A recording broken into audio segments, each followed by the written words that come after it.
Itu lagi dulu Pak Ustaz. Nah, udah.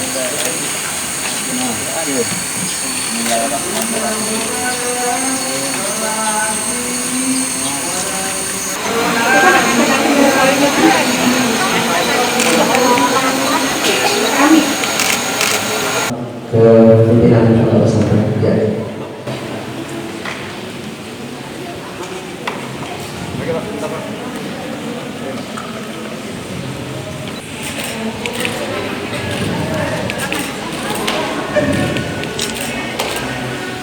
Pak, bisa dijelaskan untuk kegiatan kita launching teman Naritas ini Pak Rektor?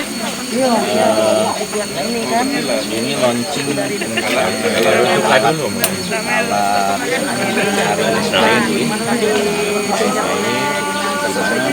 di pondok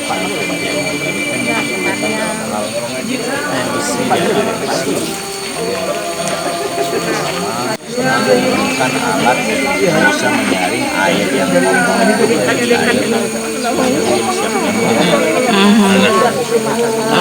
Jadi ini berupa alat ya Pak, pemberian kita bantuan ya, ini? kerjasama, artinya kita punya teknologinya, mahasiswa punya teknologinya, dan pondok Kiai Murogan menyediakan fasilitasnya,